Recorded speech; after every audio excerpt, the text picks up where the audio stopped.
السلام عليكم ورحمة الله وبركاته. إن الحمد لله نحمده ونستعينه ونستغفره ونعوذ بالله من شرور أنفسنا ومن سيئات أعمالنا. من يهده الله فلا مضل له ومن يضلل فلا هادي له، وأشهد أن لا إله إلا الله وحده لا شريك له، وأشهد أن محمدا عبده ورسوله. أما بعد، فإن أصدق الحديث كتاب الله، وأحسن الحدي حدي محمد صلى الله عليه وسلم، وشر الأمور محدثاتها، وكل محدثات بدعة، وكل بدعة ضلالة، وكل ضلالة في النار.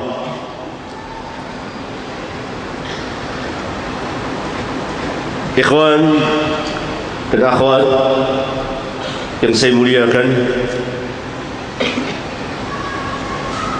pada pagi hari ini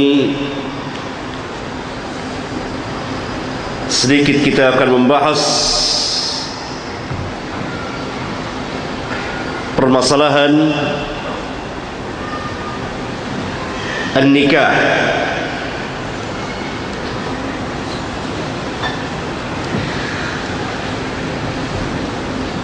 Nama yang sangat besar sekali,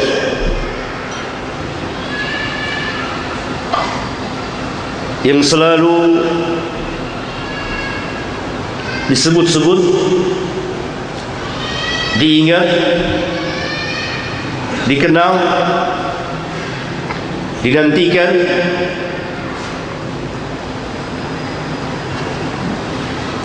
oleh manusia,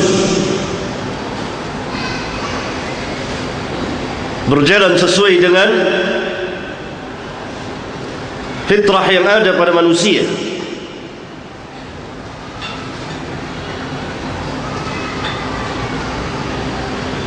Karena Allah Subhanahu wa ta'ala telah memfitrahkan kecondongan masing-masing pihak antara laki dengan wanita.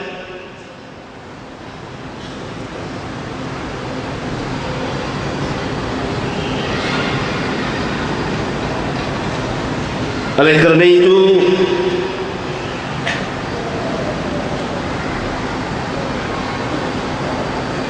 pernikahan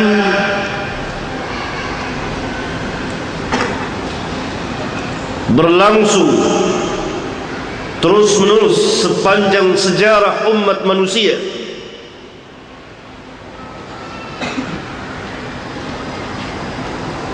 Dari dahulu sampai hari ini,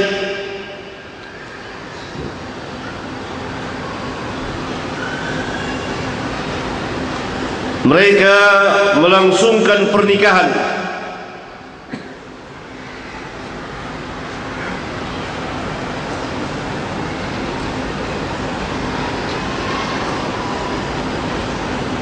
datang Islam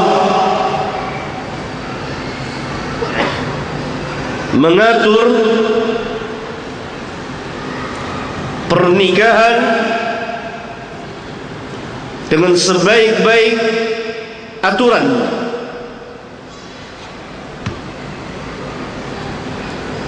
yang berjalan sesuai dengan syariat Rabbul Alamin.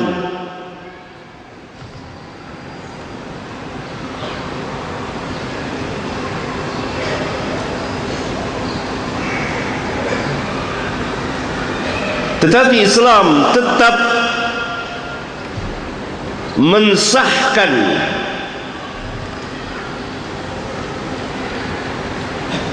yang namanya pernikahan bukan zina. Apabila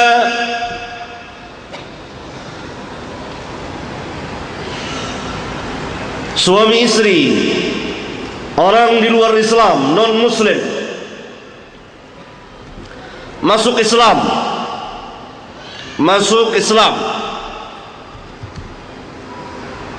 dan mereka telah ada ikatan pernikahan,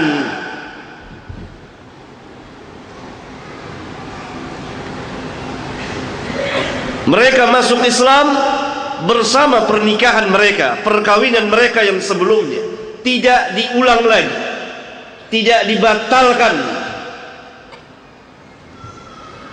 tidak diperbaharui.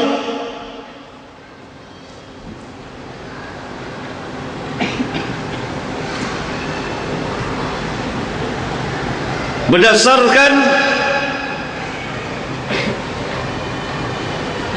para sahabat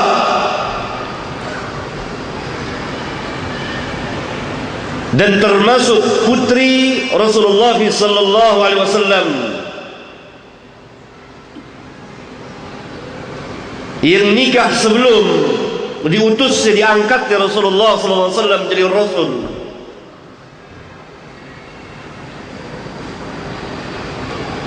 Kemudian mereka masuk ke dalam Islam.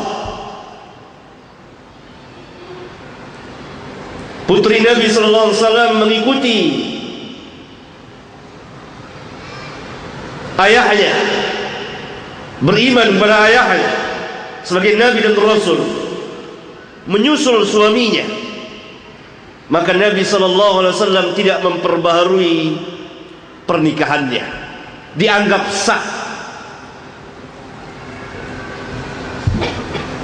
Nikah suatu pernyataan yang disaksikan oleh manusia, ikatan dua orang antara laki dengan wanita yang mengadakan ikatan pernikahan.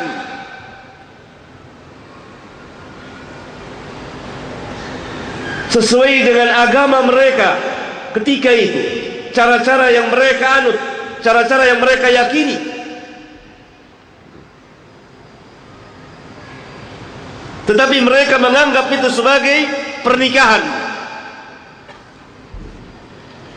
bukan perzinahan.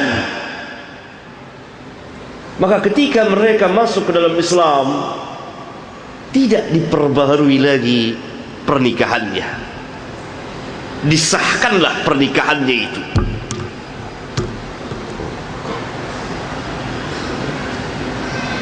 Berbeda orang yang telah masuk Islam, dua orang muslim dan muslimah melangsungkan pernikahan dengan cara-cara yang tidak islami, maka tidak sah nikahnya.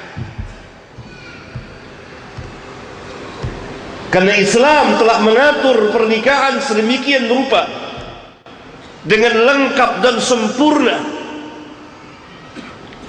Saya jelaskan ini menunjukkan kebesaran nikah itu, kemuliaan nikah itu, kehormatan pernikahan itu sendiri.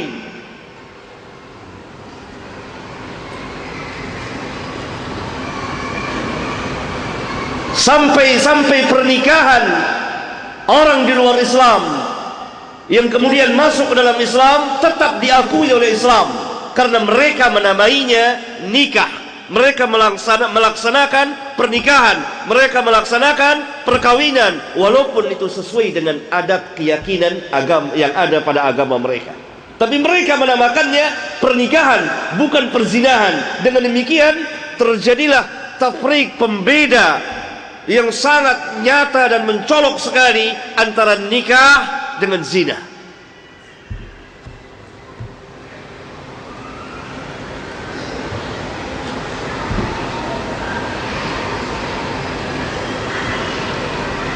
Dan kita pun mengetahui kebesaran an-nikah itu sendiri.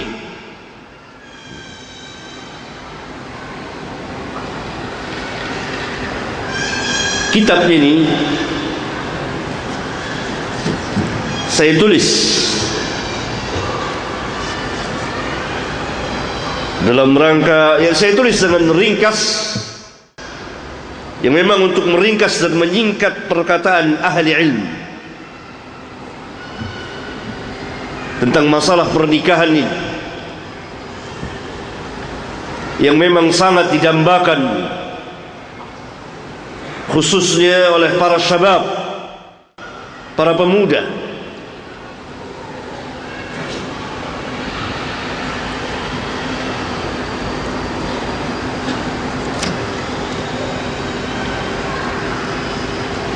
Bagi mereka yang akan melaksanakan pernikahannya penuh dengan penantian, bagi mereka yang sedang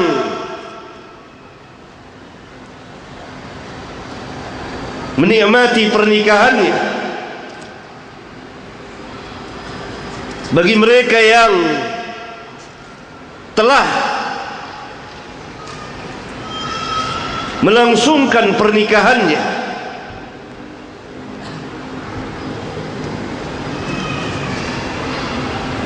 tinggal kenangan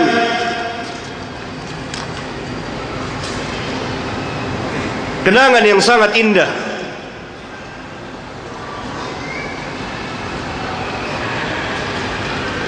Oleh karena itu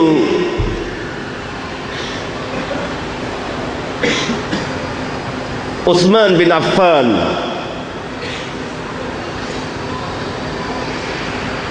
sahabiyun jalil, termasuk dari salah satu al-khulafa'ur rasyidin al-mahdiyyin, bahkan dijuluki Dzun Nurain, yang mempunyai dua cahaya,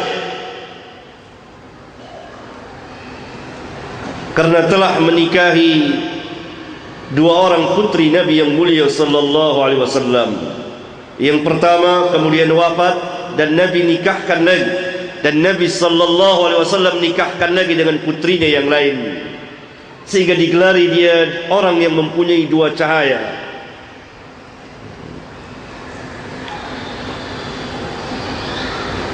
Pernah berkata kepada Ibnu Mas'ud, sahabiyun jalil, sahabat besar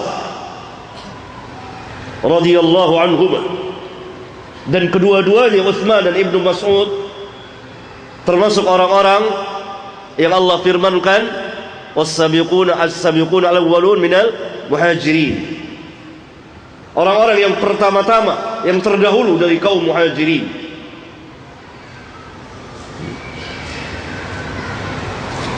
Kedua-duanya telah sampai pada usia, ada umur. Maka pada satu hari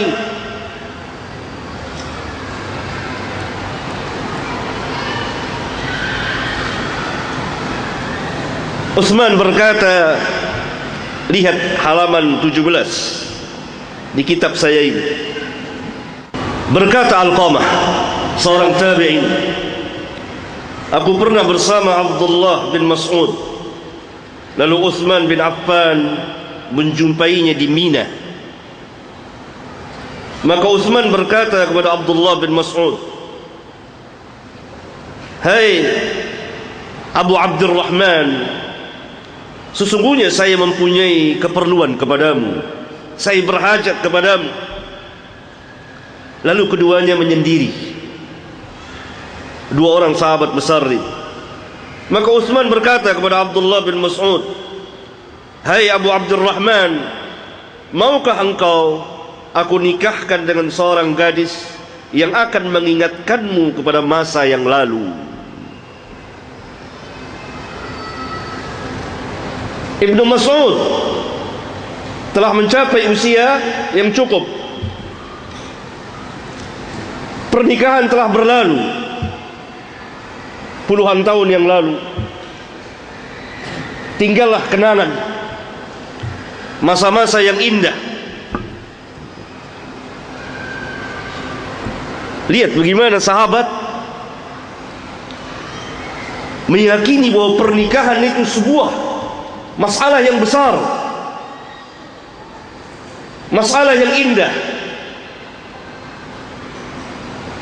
yang di dalamnya penuh dengan kesenangan, kebahagiaan, bukan kesusahan. yang penuh dengan kenangan yang tidak dilupakan. Sehingga Utsman berkata kepada Abdullah bin Mas'ud, maukah saya nikahkan engkau dengan seorang gadis yang akan mengingatkanmu kepada masa-masa yang indah yang telah berlalu darimu. Allahu Akbar, Allahu Akbar.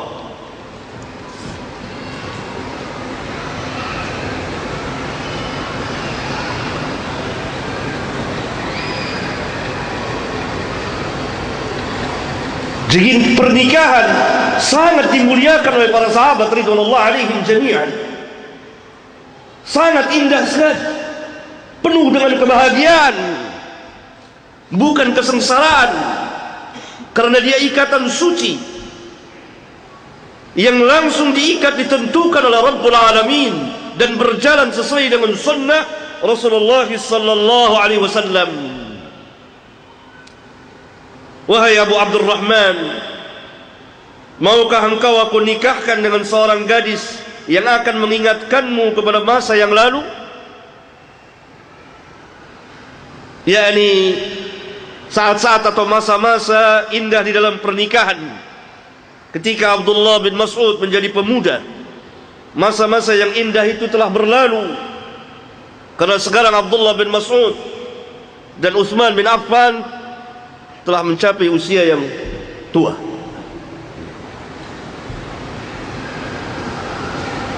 Tapi tetaplah para sahabat memuliakan pernikahan itu. Jadi pernikahan selalu dinantikan, diharapkan, disebut, diceritakan oleh orang yang akan menikah. Dan bagi mereka yang saat ini sedang menikmati pernikahannya, sedang melangsungkan pernikahannya, maka dia menjalani saat-saat indah. Bagi mereka yang telah berlalu pernikahannya, puluhan tahun, orang-orang tua kita,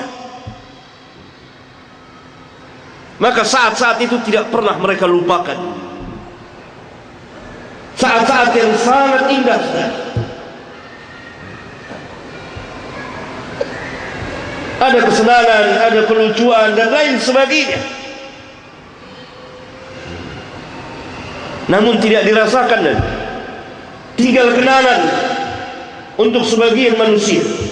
Maka Utsman bin Affan, sahabiyun jalil, ingin memberikan kebaikan kepada Abdullah bin Mas'ud.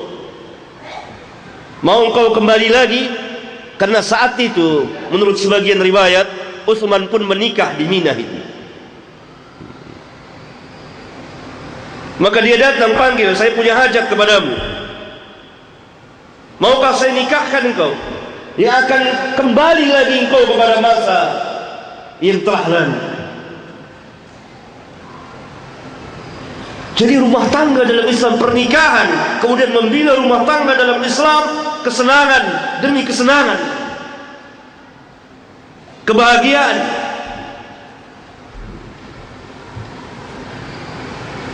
Nah, dari sinilah keluar asbabul wurud, sebab-sebab Abdullah bin Mas'ud membawakan sabda Nabi sallallahu alaihi wasallam yang sangat terkenal di kalangan kaum muslimin dan muslimat. Halaman 16. An Abdullah qala lana Rasulullah sallallahu alaihi wasallam, ya ma'syar asy-syabab, man istata'a minkum al-ba'a falyatazawwaj fa innahu aghaddu lil-basar wa ahsanu lil-farj, wa man lam yastati' fa 'alayhi bis-sawm fa innahu lahu wija'. Sabda yang suci dan mulia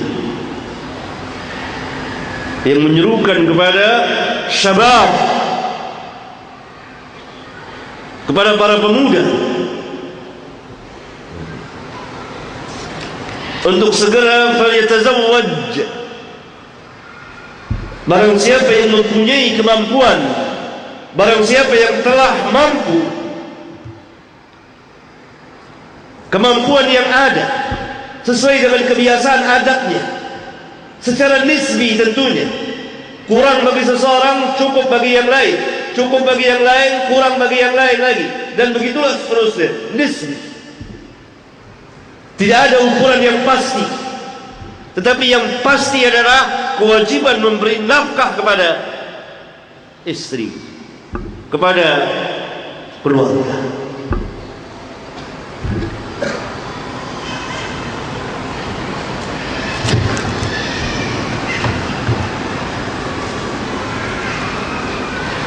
Ikhwan sekalian, kitab ini saya beri judul Pernikahan dan Hadiah untuk Pengantin.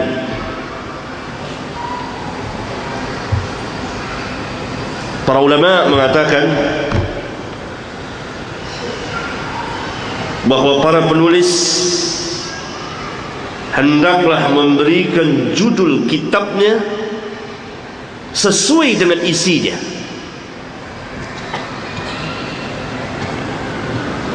Misal kita menulis i'tiqad ahlus sunnah wal jamaah, keyakinan ahlus sunnah wal jamaah, tetapi isinya adalah keyakinan yang sesat, yang sangat menyimpang dari keyakinan ahlus sunnah wal jamaah. Antara judul dengan isi sangat jauh. Pernikahan, karena seluruh isi kitab ini membahas tentang pernikahan. Walaupun yang saya bahas hanya sedikit dinisbahkan dengan pembahasan, kajian, tulisan, keterangan, syarah, penjelasan dari para ulama. Karena saya hanya meringkas perkataan ahli ilmu.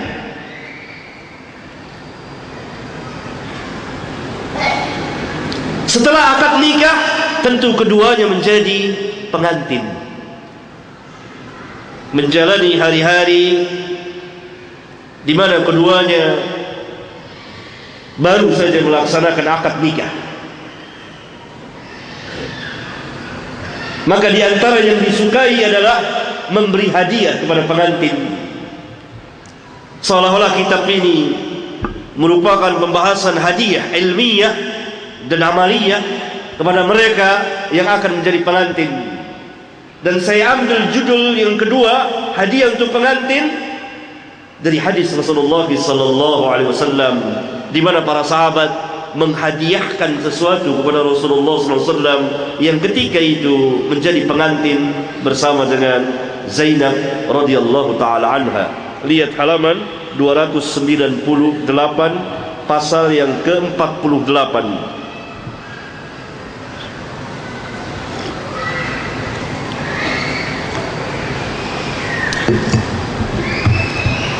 Gahwan. Hadiah untuk pengantin, judulnya. Judul bab ini saya ambil dari Imam Bukhari. Imam Bukhari di kitab sahihnya di bagian kitabun nikah memberikan judul seperti ini. Saya terangkan di catatan kakinya. Ini adalah bab ke-65 kitab nikah yang diberikan oleh Imam Bukhari di kitab sahihnya. Hadiah untuk pengantin. Dasarnya adalah hadis ini. Kita lihat.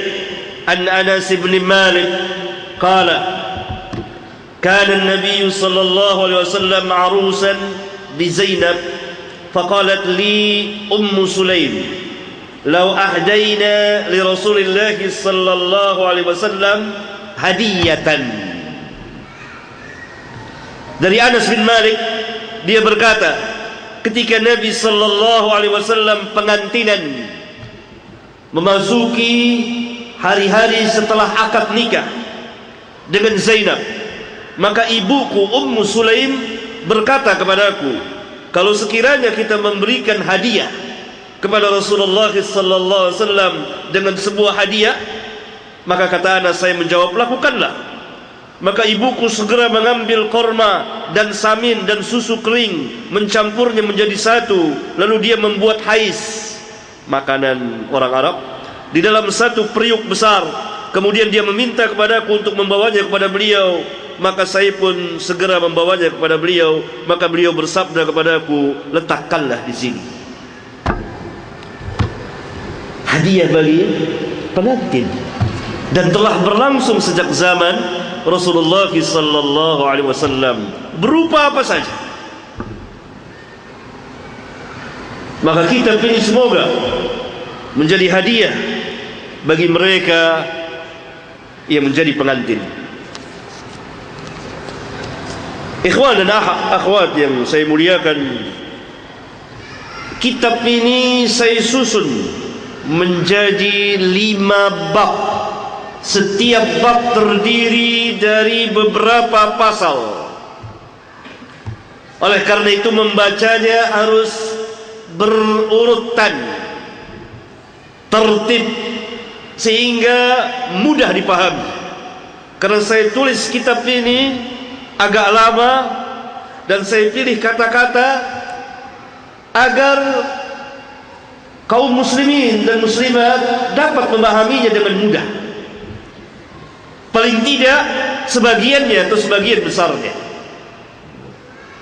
Dan saya ringkas perkataan-perkataan itu, tidak terlalu bertele-tele, berpanjang-panjang, sehingga membuat kita bosan, kecuali di tempat-tempat yang diperlukan, yang memang harus saya panjangkan. Bab pertama dengan judul sebelum nikah. Pranikah. Sebelum nikah, seperti para pemuda yang belum pernah merasakan pernikahan sebelum nikah, maka hendaklah mereka melihat pasal-pasal ini. Islam memerintahkan dan menganjurkan umatnya untuk menikah. Kemudian larangan tabattul dan khisa, yang membedakan antara Islam dengan kehidupan kependetaan, yang akhirnya mereka pun berbuat sebagaimana yang kita lihat dan kita saksikan. Perintah kepada para pemuda yang telah mampu untuk segera menikah, dan bahkan orang yang tidak mampu tetapi dia menikah. Ini lebih ajib lagi. Tidak mampu tapi dia menikah.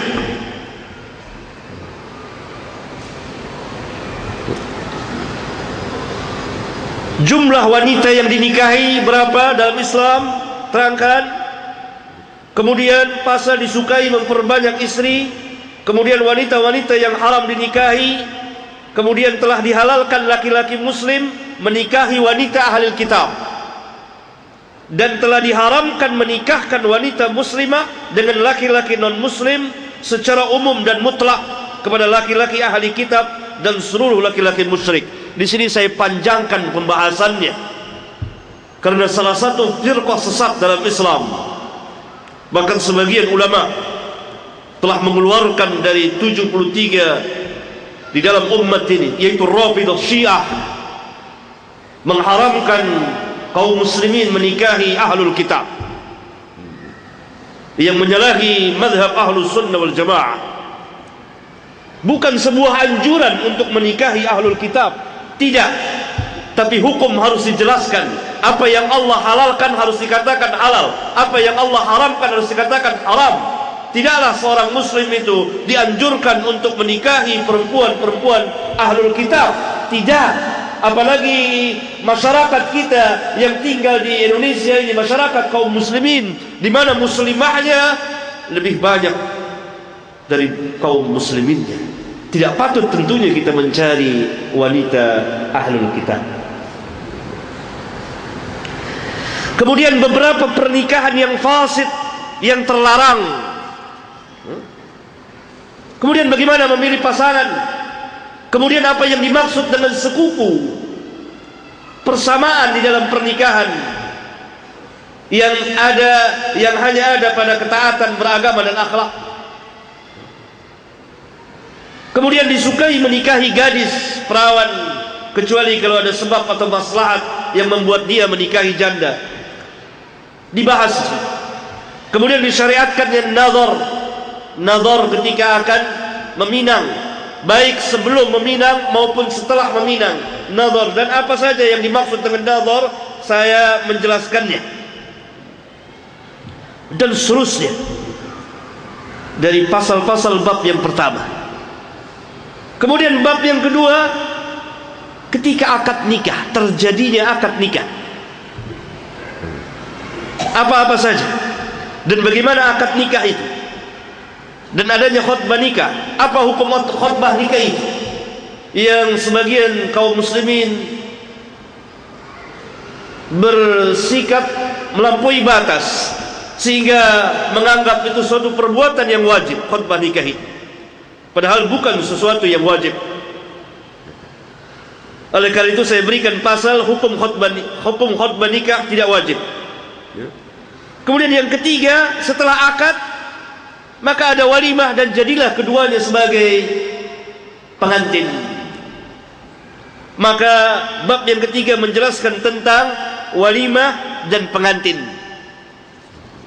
Disyariatkannya walimah, bolehnya mengadakan walimahan atas sebagian istri lebih banyak makanannya dari sebagian istrinya yang lain. Bolehnya berwalimah dengan makanan yang sedikit atau sederhana sesuai dengan kemampuannya. Bolehnya mengundang banyak orang ketika walimahan, membantu orang yang akan berwalimah, dan seterusnya dari hukum-hukum walimah dan pengantin. Kemudian bab yang keempat, ketika keduanya menjadi pengantin bersama adabuz zifaf, adab-adab sebagai pengantin. Demikian aturan Islam, sangat indahnya, sangat lengkapnya. Ketika keduanya menjadi pengantin, dan adab-adab pengantin itu bagaimana?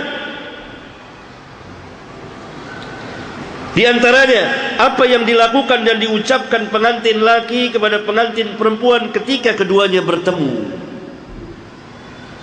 Dengan nama Allah, didoakan, berlindung dari kejahatannya, dan seterusnya.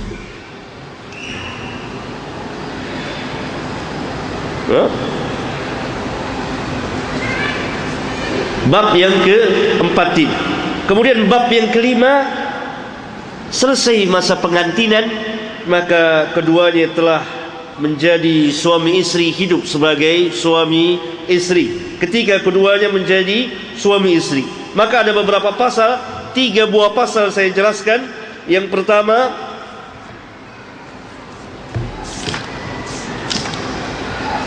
keluarga dan rumah tangga muslim.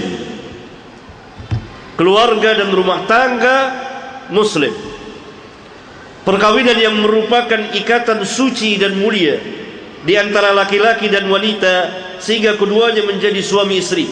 Halaman 336. Yang kemudian terbentuklah sebuah keluarga atau rumah tangga bersama anak-anak mereka, adalah merupakan sumber kekuatan yang sangat besar sekali yang akan membentuk masyarakat kaum muslimin menjadi masyarakat Islami yang berjalan sesuai dengan apa yang Allah syariatkan melalui lisan Nabi-Nya yang mulia sallallahu alaihi wasallam. Jadi pernikahan merupakan ikatan suci dan mulia. Banyak dalil tentang itu yang mengikat keduanya sehingga menjadi suami istri. Maka terbentuklah sebuah rumah tangga yang kemudian lahirlah anak-anak mereka. Dan kalau ini berjalan sesuai dengan syariat Rabbul Alamin, semampu apa yang dapat kita lakukan, maka ini merupakan sumber kekuatan yang sangat besar bagi kaum muslimin. Kekuatan yang sangat besar, sehingga di dalam keluarga itu tidak lain melainkan qala Allah qala Rasul, qala Allah qala Rasul, qala Allah qala Rasul.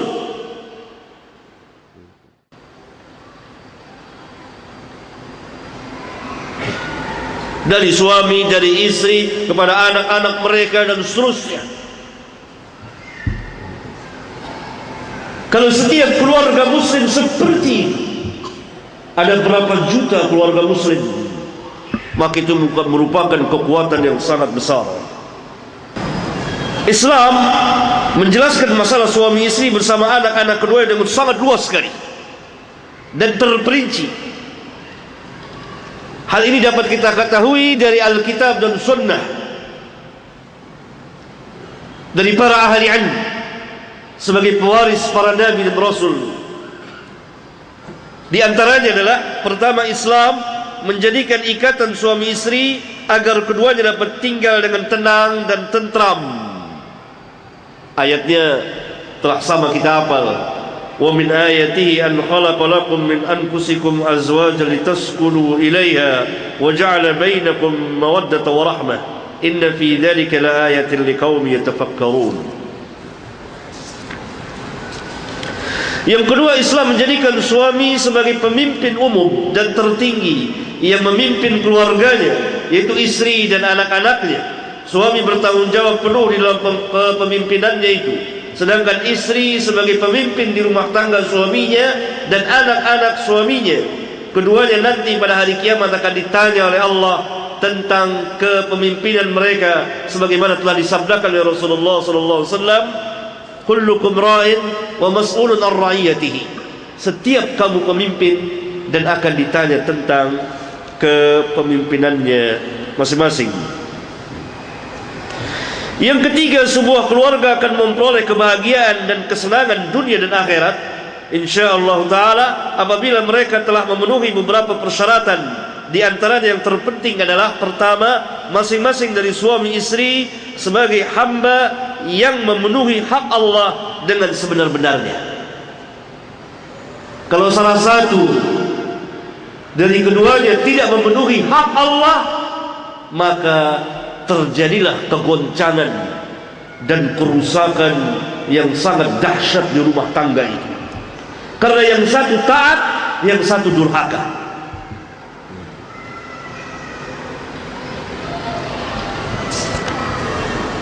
Yang kedua, masing-masing dari suami istri memenuhi haknya. Kalau salah satu tidak memenuhi haknya yang menjadi kewajibannya, maka akan terjadi kerusakan yang besar dan fitnah yang melebar dalam rumah tangga itu. Nah, kemudian saya menjelaskan di antara hak-hak istri yang wajib ditunaikan suami dan hak-hak suami yang wajib ditunaikan oleh istri. Selesailah kitab ini sampai kepada suami istri dan yang menjalani kehidupannya. Sebetulnya ini dapat dibuat satu kitab kembali. Adapun tentang urusan talak dan lain sebagainya, ada kitab tersendiri yang dipisahkan oleh para ulama dari kitab nikah.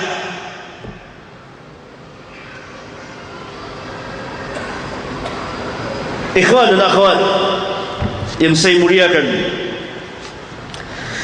itulah isi, ringkasan isi dari kitab ini. Terdiri dari 5 bab. Setiap bab terdiri dari beberapa pasal. Saya kira dan saya berharap semoga kitab ini memadai, cukup bagi umumnya kaum muslimin, khususnya mereka yang akan melangsungkan pernikahan. Walaupun kitab ini secara umum, baik untuk khususnya yang sebelum, baik yang telah menikah atau akan menikah, yang belum pernah menikah, yang telah pernah menikah, karena ini pernikahan akan berlangsung terus menerus sepanjang hayat kehidupan manusia.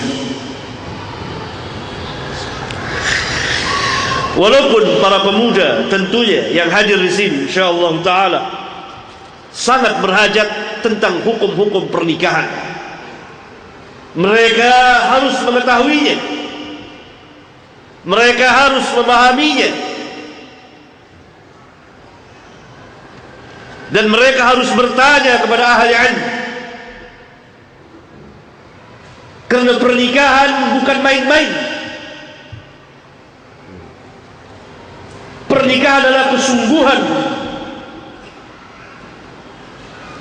Pernikahan adalah sebuah masalah yang besar, sebuah perbuatan yang besar, dan di dalamnya penuh dengan ganjaran, penuh dengan pahala. Apalagi bagi kaum laki-laki, kedua-duanya dapat tentunya. Tapi bagi laki-laki, bagi suami, mempunyai tanggung jawab yang besar. Sehingga kata Nabi SAW, tidak engkau masukkan sesuap makanan ke dalam mulut istrimu. Yang dimaksud adalah, walaupun kau memberi makan sedikit kepada istrimu, apa saja yang kau beri makan kepada istrimu, dan engkau mencari wajah Allah, maka Allah akan memberikan ganjaran. Itu baru sesuap. Bagaimana kalau sepiring? Bagaimana kalau istrinya makannya banyak?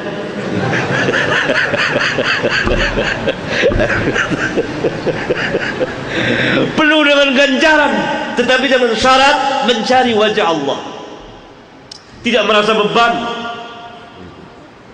ikhlas.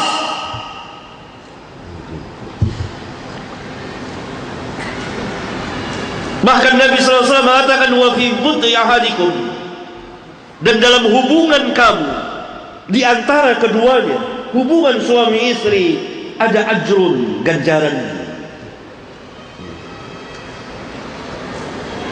dan lain-lain. Belum lagi yang besar lagi, pendidikan, al-amru bil ma'ruf wan nahyu 'anil munkar. Belum lagi nanti lahir anak-anak.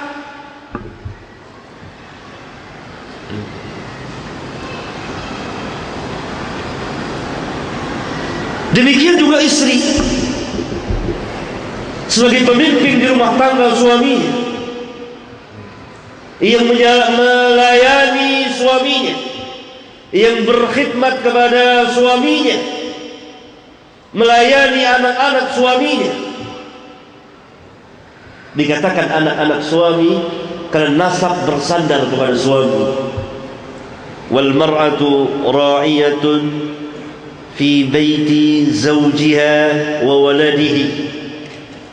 Seorang istri adalah pemimpin di rumah tangga suaminya dan anak-anak suaminya. Tidak dikatakan anak-anaknya, tapi anak-anak suaminya.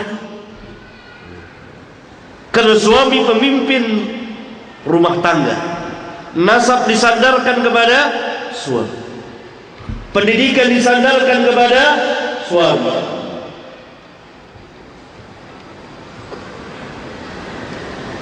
Istri, suami menyerahkan kepada istri, istri yang melayani dan mendidiknya, sehingga dia bertanggung jawab istri di rumah tangga suaminya dan pada anak-anak.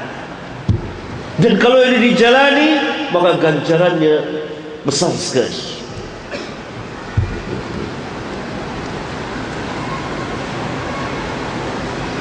Rasulullah sallallahu alaihi wasallam bersabda, ayyuma imra'atin sallat khamsaha wa shamat shahraha wa hafizat farjaha wa ata'at ba'laha dakhalatil jannah. Siapa saja perempuan yang salat 5 waktu, saum di bulan Ramadan, memelihara kehormatannya, taat kepada suaminya, pasti dia akan masuk surga. Dalam riwayat yang lain, dari pintu mana saja yang dia suka. Ketaatan kepada suami, di sini saya jelaskan. Jadi pernikahan dalam Islam dijanjikan oleh Allah dan Rasulnya penuh dengan pahala, penuh dengan ganjaran.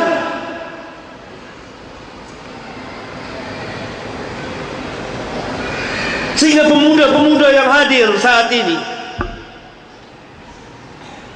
yang memang sudah lama sekali mengidam-idamkan pernikahan, tetapi takut, laksanakan. Pulang dari taklim ini, siap-siap. Pemuda-pemuda yang belum pernah merasakan pernikahan, yang di dalamnya penuh dengan keindahan, penuh dengan ganjaran.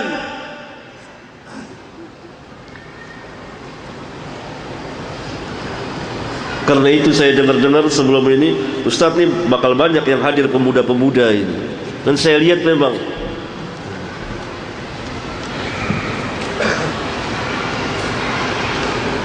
pelajari hukum-hukumnya. Boleh dari kitab ini, dari kitab yang lain. Banyak sekali ditulis oleh para ahli ilmu tentang kitab pernikahan.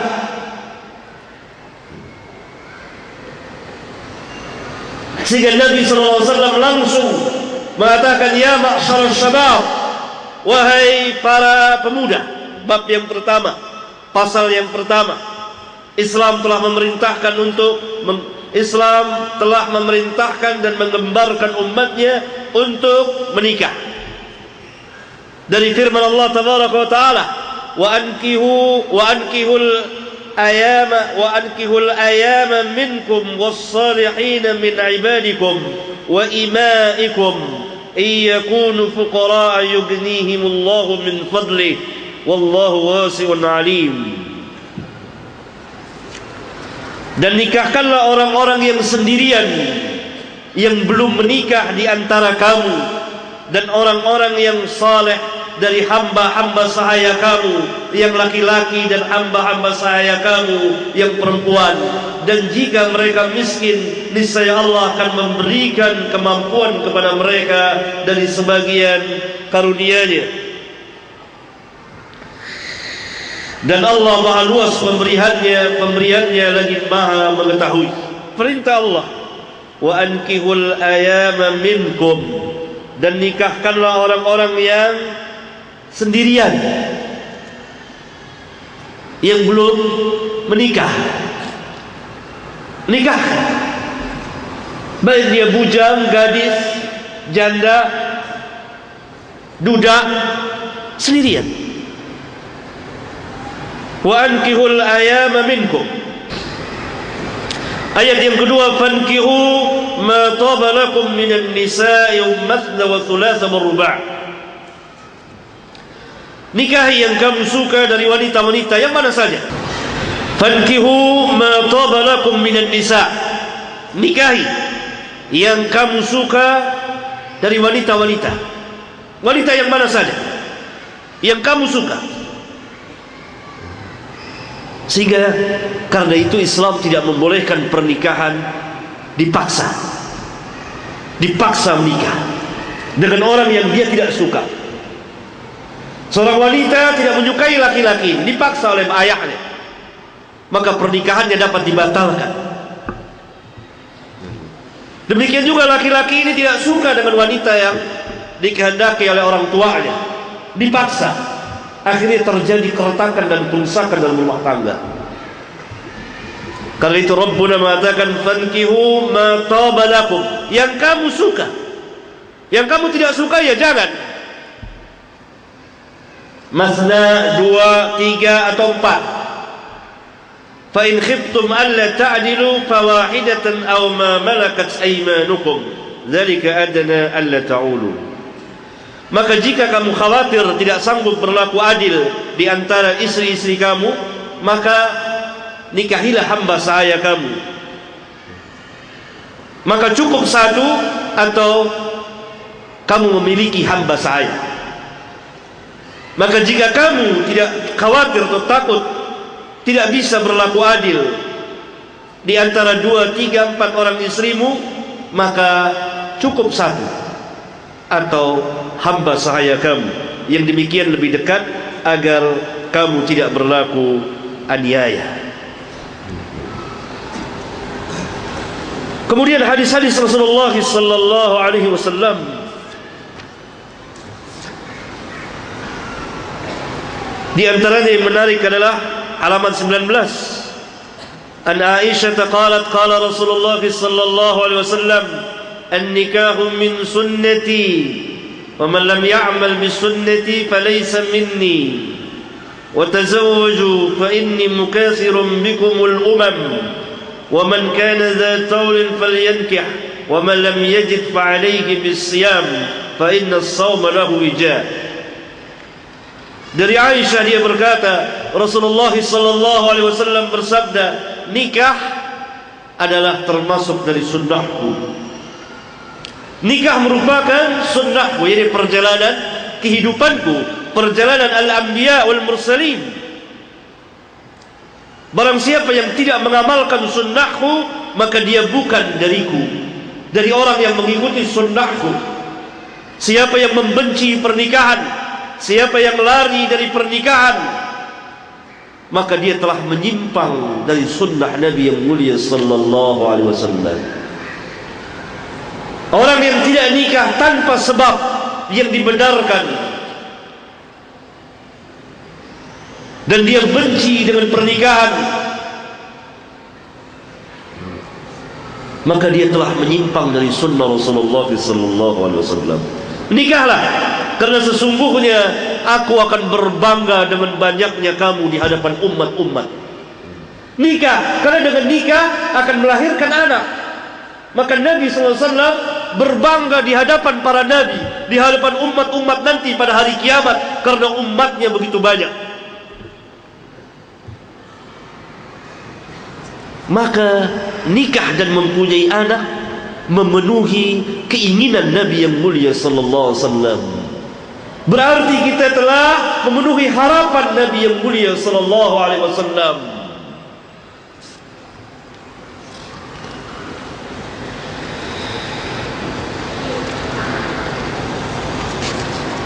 Oleh karena itu di pasal yang kedua, larangan tabattul dan khisa'. Islam sangat melarang tentang. Kemudian di pasal yang ketiga, perintah kepada para pemuda. Kemudian orang yang tidak mampu tetapi menikah.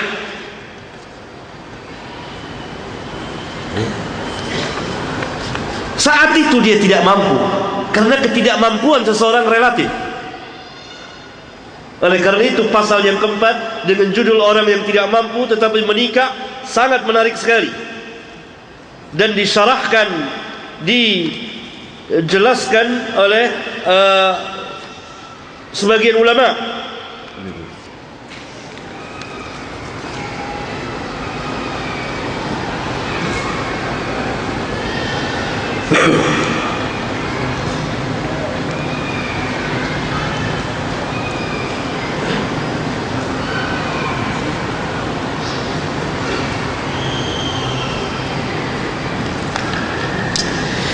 Halaman 33, setelah saya membawakan hadisnya dari seorang sahabat yang tidak mempunyai mahar, tidak punya mahar kecuali maharnya ayat Al-Quran yang dia hafal. Bukan memberikan mushaf, bukan. Ayat Al-Quran dia hafal, dia ajarkan istrinya surat Al-Baqarah. Itu mahar. Dia hanya sebuah kain, tapi dia ingin menikah. Tapi tentunya laki-laki ini bertanggung jawab. Tidak setelah nikah dia berpangku tangan, membiarkan keduanya tidak makan. Dia mencari nafkah. Dia memberi nafkah kepada istrinya. Karena laki-laki harus mencari nafkah, wajib hukumnya. Menarik perhatian kita, Al-Imam Al-Bukhari di kitab sahihnya di bagian kitab nikah bab ke-15 telah memberikan judul bab seperti di atas. Judul bab seperti ini, orang yang tidak mampu menikah. Saya tambahkan dengan kalimat tetapi, yang merupakan fikih pemahaman beliau yang sangat tinggi. Kemudian beliau mengatakan, yakni memberikan alasan kenapa orang yang tidak atau belum mempunyai kemampuan malah menikah. Karena berdasarkan firman Allah, iyakunu fuqara'a yughnihimullahu min fadli wallahu wasi'un alim. Jika mereka miskin, niscaya Allah akan memberikan kemampuan kepada mereka dari sebagian karunia-Nya. Ya. Kemudian Al-Imam meriwayatkan hadis di atas. Lalu pada halaman 35 di kitab saya ini, Al-Hafidh Ibnu Hajar menjelaskan maksudnya. Walhasil bahwa kemiskinan ketiga itu, yakni ketika akan menikah, tidak menghalanginya untuk menikah, karena mungkin saja dia akan memperoleh harta di kemudian hari. Penjelasan yang sangat menakjubkan dari Al-Hafidh yang mensyarahkan bab yang diberikan oleh Al-Imam Al-Bukhari. Orang yang tidak mampu menikah. Kenapa orang yang tidak mampu menikah? Dijawab oleh Imam Bukhari berdasarkan firman Allah tadi, jika kamu fakir, Allah akan memberikan karunia-Nya kepada kamu. Jadi pemuda-pemuda yang sudah lama menginginkan pernikahan, nikah. Asal bertanggung jawab, berani tampil sebagai apa? Rijal. Tampil sebagai rijal, laki-laki. Jadi berdasarkan hadis tadi, dalam kondisi tertentu seorang sangat ingin menikah, dia belum punya kemampuan yang cukup, misalnya dia sangat ingin menikah, maka laksanakan.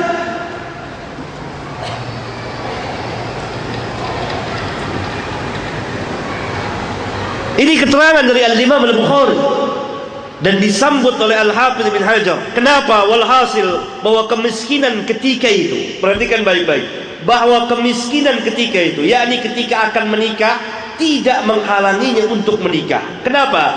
Karena mungkin saja dia akan memperoleh harta di kemudian hari. Berarti orang harus hidup apa? Optimis, penuh harap, bukan pesimis seperti kehidupan kita saat ini, penuh dengan pesimis, dan seolah-olah kita mengetahui masa depan. Wa ma tadri nafsum madza taksibu ghadan, kata Allah. Seseorang tidak tahu apa yang akan dia usahakan besok. Bisa jadi sekarang miskin, insyaallah besok kaya, cukup. Bisa jadi sekarang ketika nikah pas-pasan, bahkan ada kalanya dia ngutang. Ketawa dia. Tetapi di dalam kitab ini saya berikan bab membantu orang-orang yang akan berwalimah. Ada ikhwan mau berwalimah tapi kurang, maka satu ganjaran yang besar kita membantunya dengan menjaga kehormatannya, dengan tetap menjaga kehormatan dia. Ketika Ali bin Abi Thalib dibantu oleh sahabat yang lain, maka saya cantumkanlah pasal itu, membantu orang yang akan berwalimah.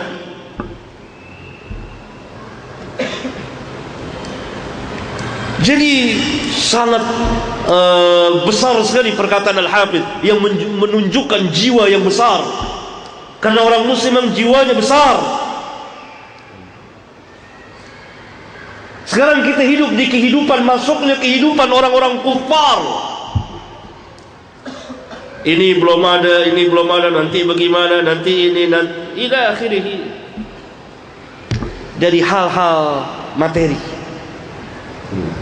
padahal itu nisbi. Lihat perkataan Al-Hafiz. Walhasil kemiskinan tidak menghalanginya untuk menikah, karena mungkin saja dia akan memperoleh harta di kemudian hari. Yakni kekayaan dan kemiskinan sifatnya nisbi, relatif. Sekarang kaya, besok miskin. Sekarang miskin, besok kaya. Semuanya berjalan sesuai dengan takdir dari Rabbul Alamin. Sedangkan kita berjalan dari satu takdir Allah ke takdir Allah yang lainnya. Sekarang miskin, tidak punya, maka untuk punya kita pindah ke takdir Allah yang lain, yaitu berusaha, berdoa, bekerja. Tidak boleh malas. Yang disalahkan adalah pemuda-pemuda yang malas, yang selalu membuka kedua telapak tangannya atau satu telapak tangannya meminta-minta. Ini bukan pemuda-pemuda Islam secara hakiki. Pemuda Islam gagah berani. Antum tidak lihat sahabat, contoh, nggak punya apa-apa, hanya satu kain. Dia mau kasih istrinya maharnya kain. Dia kata sahabat, kalau dia potong kain itu dia pakai apa? Kalau itu buat maharnya dia gimana? Nggak bisa. Berani. Ya Rasulullah, ada perempuan itu kan datang mau menghibahkan dirinya kepada Rasulullah, nikahkan saya. Dilihat oleh Rasulullah ke atas ke bawah, ke atas ke bawah, dan beliau tidak berhajat, tidak tertarik. Maka tampil sahabat, kalau begitu engkau tidak berhajat, nikahkan saya dengan dia.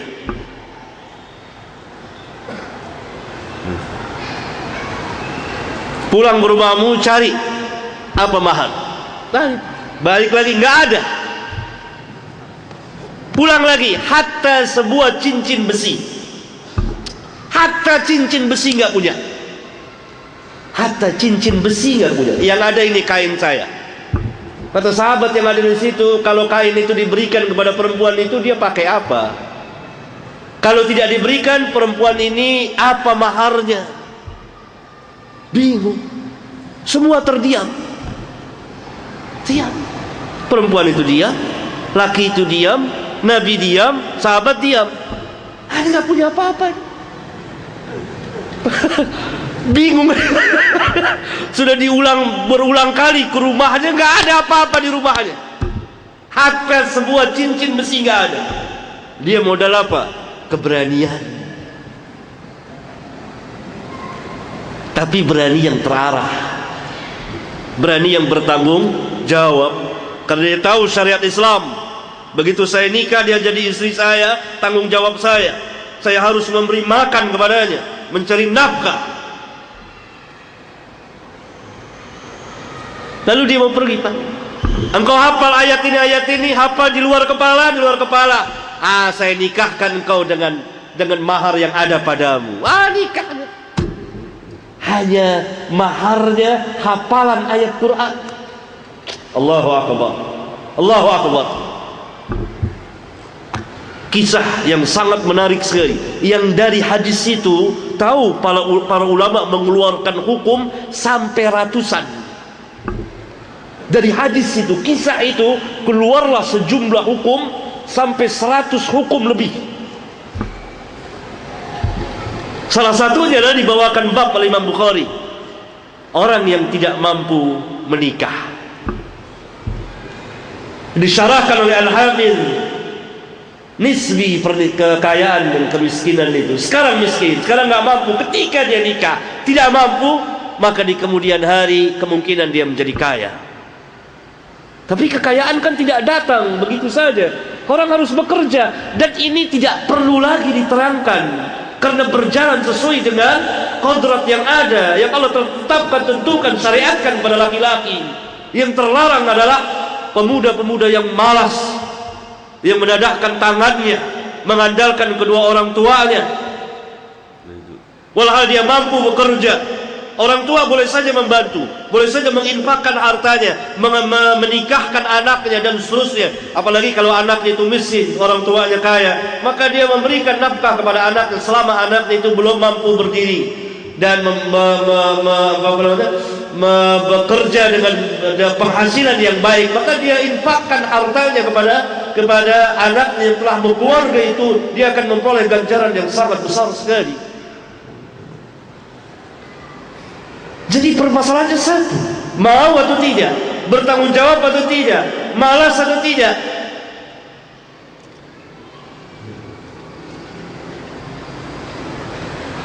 Kita menyaksikan di hadis itu kehidupan para sahabat ridwanullah alaihim jami'an. Berani dan tidak takut dalam hidup ini. Sama sekali tidak takut. Itu enggak punya gelar, enggak punya apa. Sahabat itu nggak punya apa-apa, berani. Apa terbayang di pikiran kita gimana nih makannya? Ya. Tidak masuk di logikanya orang yang hidup pada zaman sekarang, tapi masuk di akalnya seorang muslim.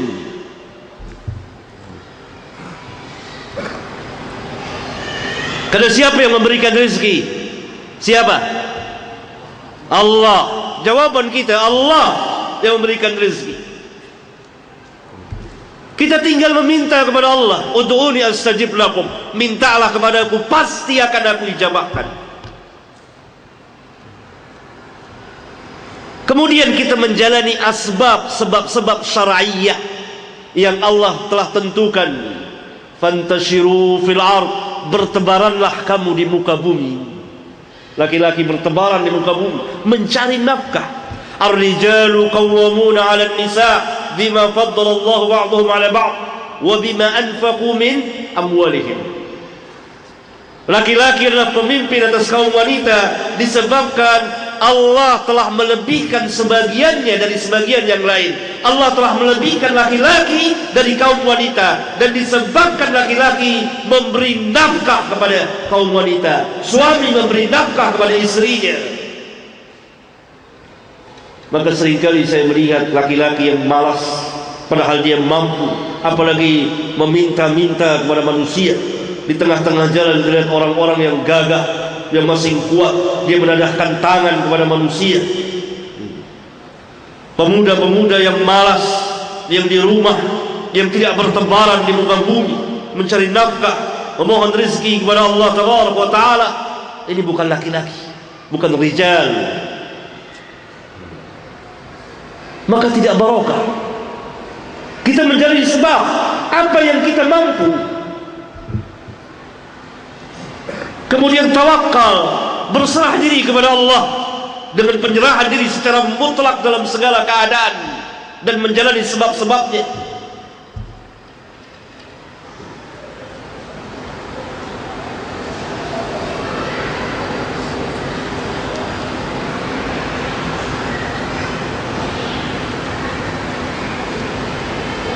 Dan qanaah, menerima apa?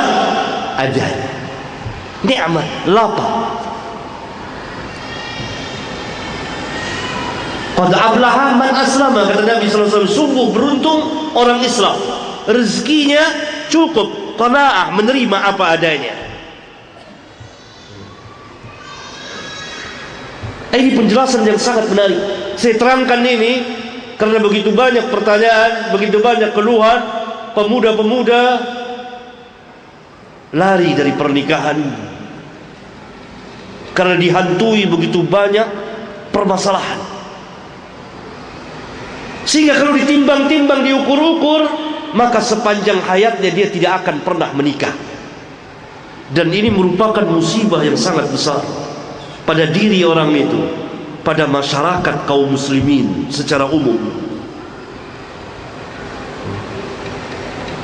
Sudah begitu banyak perkara-perkara yang menghantuinya. Ada ini, ada itu, ada ini, ada ini. Saya sering ditanya. Maka kalau ditimbang-timbang, diukur dengan mizan, ini nggak bakal bisa nikah, tidak bakal bisa nikah. Untuk selesai masalah ini sampai akhir hayatnya belum selesai. Dan terbukti sebagian kaum muslimin mengatakan, Ustaz, ini dia tidak nikah, sudah sekarang umur hampir 70 tahun. Bukan karena uzur, misalnya sakit atau lain-lain sebab yang membuat dia tidak menikah, bukan. Tapi karena apa? Takut. Belum ini, belum itu, belum ini. Kalau begitu, perkiraan saya tidak jauh dari kebenaran. Sampai di penghujung umurnya, bukan karena uzur, tapi karena banyak masalah di hadapannya yang menghantuinya. Dia harus selesaikan ini. Ada beberapa masalah, itu sering ditanyakan. Maka saya katakan, umur antum habis, masalah ini belum selesai. Umur habis, masalah ini belum selesai. Karena memang tidak ada habis-habisnya. Qadar Allah subhanallah, saya diberitahukan, walaupun tidak semua itu, tapi salah satu jadi kenyataan memang. Bagaimana seseorang dihantui begitu banyak perkara, sehingga dia menunda-nunda pernikahannya. Harus selesai dulu ini, harus punya ini, harus punya ini, harus ini, harus ini. Luar biasa. mungkin sekarang 70-an. Ya, kurang lebih. Tidak nikah, akhirnya habis. Kerugian bagi dirinya terutama dan secara umum bagi masyarakat kaum muslimin. Kalau setiap permasalahan itu ada saja, habis selesai satu masalah, hidup. Apa kita pikir hidup tidak ada masalah? Masalah. Semua masalah. Tapi ini dinul Islam, agama Allah, yang memberikan kebahagiaan kepada seorang mukmin, seorang muslim yang taat dunia dan akhirat. Yang tidak ada masalah di mana? Jannah, Jannatul Naim, baru tidak ada masalah. Selama di dunia tentu susah, senang, sakit, sehat dan seterusnya silih berganti. Tapi setiap permasalahan yang ada di rumah tangga, seorang suami berpikir ketika anak istrinya sudah tidur lelap, dia masih termenung, bagaimana saya harus beri makan anak istri saya. Ini enggak ada ajrun, ganjaran. Dia berusaha keras. Berapa banyak suami yang dia berpikir di malam hari ketika anak istrinya telah tertidur lelap, maka dia merencanakan pekerjaan ini. Nafkah apabila dijalani di jalan Allah, jalan yang halal. Dan disitulah salah satu kenikmatan yang sangat besar. Terasa kita sebagai pemimpin. Sadaqallahul azim ketika Rabbuna mengatakan ar-rijalu qawwamuna 'alan nisa bima faddala Allah ba'dahum 'ala ba'd. Dan makin kita tahu ketinggian ajaran Islam, andai kata itu diserahkan kepemimpinan itu kepada istri, maka hancurlah rumah tangga, hancurlah masyarakat. Karena ketidaksanggupan wanita untuk berpikir lama. Dan bagaimana kita mengontrol istri dan anak-anak tentang ketaatan kepada Rabbul Alamin. Bagaimana lukanya hati seorang suami dan bapak yang melihat anak dan istrinya melanggar, yang tidak taat atau kurang atau tidak menjalani dan seterusnya. Ar-rijalu qawwamuna 'ala an-nisa. Ajrun.